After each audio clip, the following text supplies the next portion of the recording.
नारी भाई नारी को भाई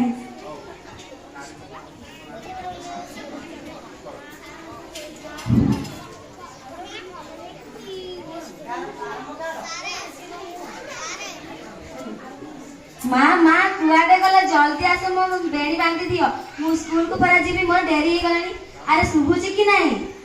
हां जाउची आज न गले कोन होबनी घरे तो एते काम अछि घरे के करिवो तू आज स्कूल जानी माँ मते भात दियो तो भूख लागुची स्कूल को जीबे परा स्कूल डेरी हे जाउची मो पुओ तू था मु तमे खाइबा आनुची माँ माँ भाई को भात को दउछु मो टिके बेड़ी बांधी दउनु तू जीती चढ़ा तो देखे बुझे ही पारिबनी होते पानिया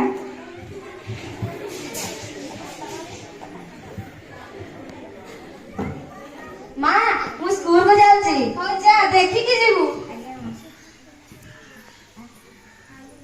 माँ माँ बापा बापा बापा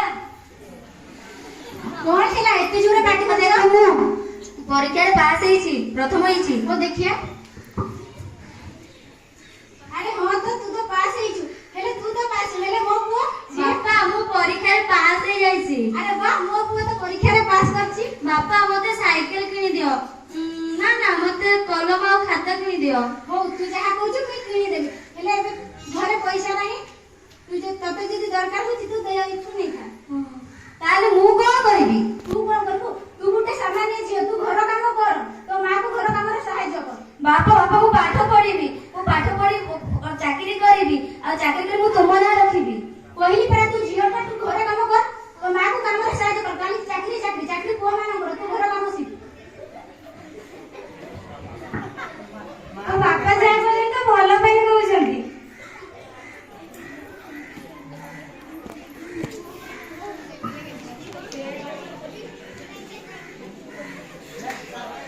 मामा मु स्कूल को जीबी आज ना हम स्कूल रे वार्षिक क्रीड़ा प्रतियोगिता होउची तो बापा का तते जीवा पे मना करचंती तो बापा रागीबे जानी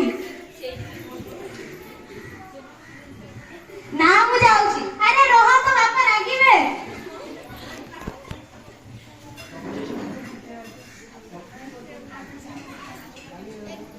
मां मां मां देखो मु कोन आनी तो पापा पाखरे तो पैसा नहीं खाता कलम किने बे तू आनी कोठू मां तुमको कहिदिला हम स्कूल रे क्रीड़ा प्रतियोगिता होची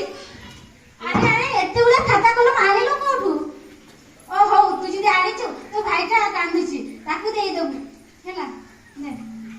बापा बापा मो कथा टिके सुनो मु बाबा पाठ पढीबी तोते बा कहली तो मां को घर काम रे सहायता कर एबे घर काम सी 12 मास रे तोर बाहा हो बापा कोन जे जन्म कोन जे जन्म जन्म आइला बेले पाठ पढ़ियो तार अधिकार नाही मु तते कहली जा सेया कर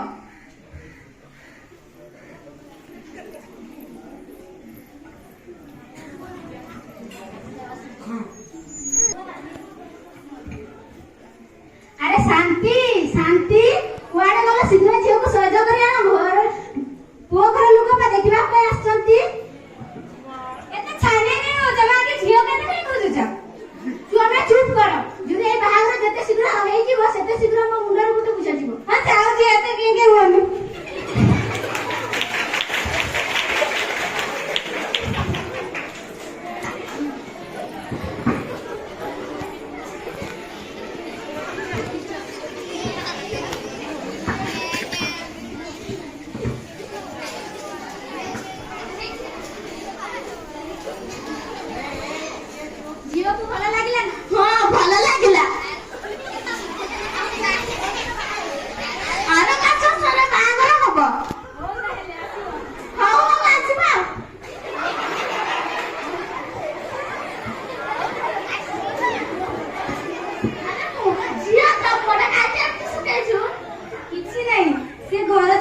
ଆରେ ପୂଜା ତୁ କାହିଁକି ଏମିତି ତ ମୁହଁଟାକୁ ହାଣ୍ଡି ପରିକା କରୁଛୁ ବା?